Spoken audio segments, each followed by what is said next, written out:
Gone Astray by Anton Chekhov. To enter Y village wrapped in the darkness of night. 1 o'clock strikes from the belfry. 2 lawyers, called Kozyavkin and Lev, both in the best of spirits and a little unsteady on their legs, come out of the wood and turn towards the cottages. "Well, thank God, we've arrived," says Kozyavkin, drawing a deep breath. "Tramping 4 miles from the station in our condition is a feat I am fearfully done up. And, as ill luck would have it, not a fly to be seen. Petya, my dear fellow, I can't. I feel like dying if I'm not in bed in 5 minutes. In bed? Don't you think it, my boy? First we'll have supper and a glass of red wine, and then you can go to bed. Verotchka and I will wake you up. Ah, my dear fellow, it's a fine thing to be married. You don't understand it, you cold-hearted wretch. I shall be home in a minute, worn out and exhausted.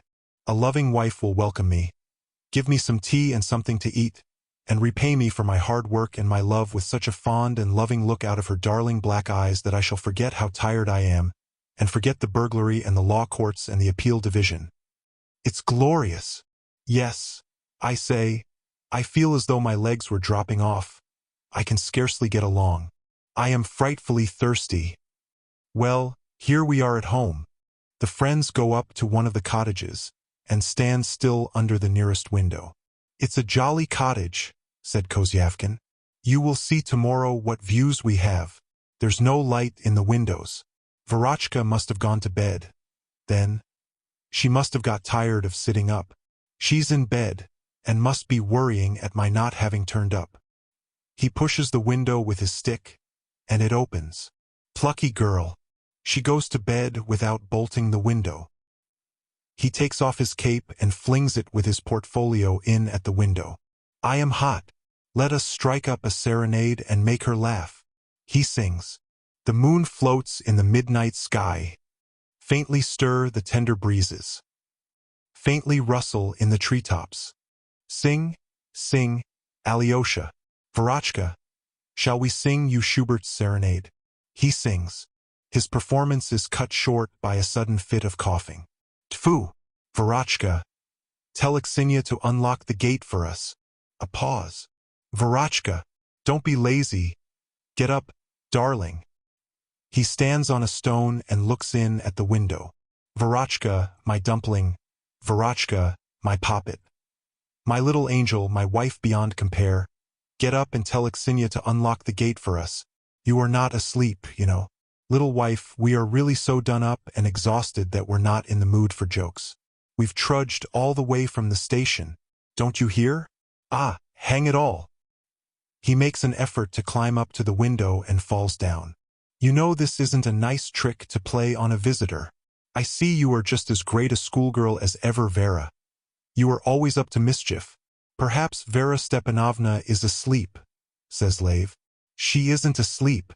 I bet she wants me to make an outcry and wake up the whole neighborhood. I'm beginning to get cross, Vera. Damn it all. Give me a leg up, Alyosha. I'll get in. You are a naughty girl. Nothing but a regular schoolgirl. Give me a hoist."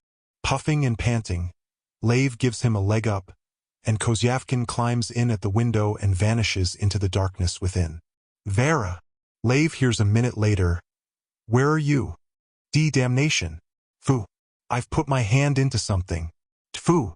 There is a rustling sound, a flapping of wings, and the desperate cackling of a fowl. "A nice state of things," Lev hears. "Vera, where on earth did these chickens come from? Why, the devil, there's no end of them. There's a basket with a turkey in it. It pecks, the nasty creature." 2 hens fly out of the window, and cackling at the top of their voices, flutter down the village street.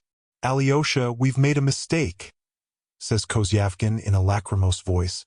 "There are a lot of hens here. I must have mistaken the house. Confound you. You are all over the place.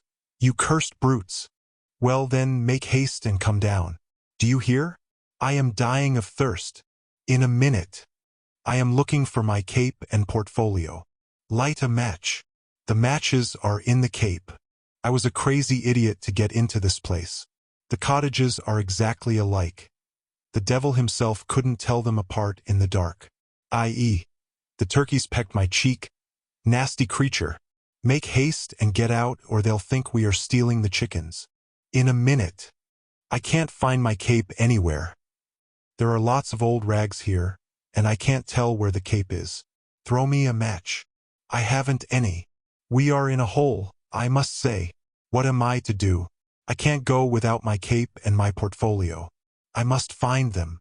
I can't understand a man's not knowing his own cottage, says Lave indignantly. Drunken beast. If I'd known I was in for this sort of thing, I would never have come with you. I should have been at home and fast asleep by now, and a nice fix I'm in here. I'm fearfully done up and thirsty, and my head is going round. In a minute, you won't expire. A big cock flies crowing over Lave's head. Lave heaves a deep sigh, and with a hopeless gesture sits down on a stone. He is beset with a burning thirst. His eyes are closing. His head drops forward. 5 minutes pass, 10, 20, and Kozyavkin is still busy among the hens. Petya, will you be long? A minute. I found the portfolio, but I have lost it again. Lave lays his head on his fists and closes his eyes. The cackling of the fowls grows louder and louder. The inhabitants of the empty cottage fly out of the window and flutter round in circles. He fancies, like owls over his head. His ears ring with their cackle. He is overwhelmed with terror. The beast, he thinks. He invited me to stay, promising me wine and junket, and then he makes me walk from the station and listen to these hens. In the midst of his indignation, his chin sinks into his collar. He lays his head on his portfolio and gradually subsides. Weariness gets the upper hand and he begins to doze. I've found the portfolio. He hears Kozyavkin cry triumphantly. I shall find the cape in a minute and then off we go. Then through his sleep he hears the barking of dogs. First one dog barks, then a second and a third. And the barking of the dogs blends with the cackling of the fowls into a sort of savage music. Someone comes up to Lave and asks him something. Then he hears someone climb over his head into the window, then a knocking and a shouting. A woman in a red apron stands beside him with a lantern in her hand and asks him something. You've no right to say so. He hears Kozyavkin's voice.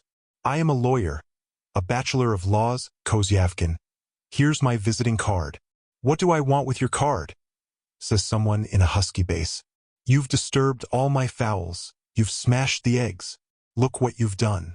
The turkey poults were to have come out today or tomorrow, and you've smashed them.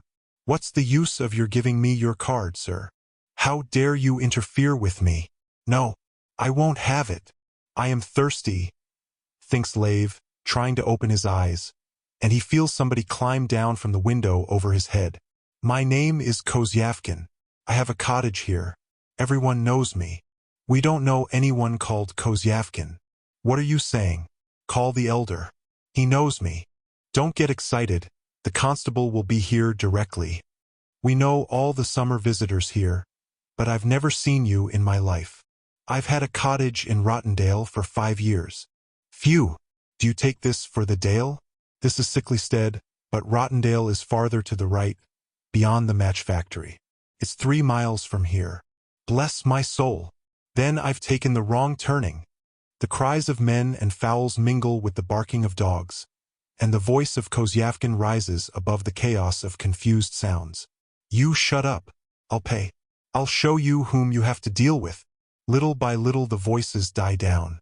Lave feels himself being shaken by the shoulder. Dear listener, we close the pages on another tale, a journey through words, imagination, and emotion.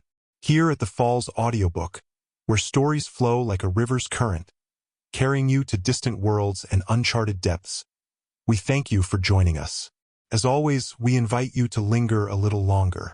Subscribe to our channel to discover more stories waiting to be heard, each a cascade of voices, ideas, and artistry. And remember, every great story begins with a single word. Perhaps the next one will begin with you. Until our voices meet again, may your days be filled with quiet moments, rich pages, and the soothing sound of a story well told. This is the Falls Audiobook, signing off.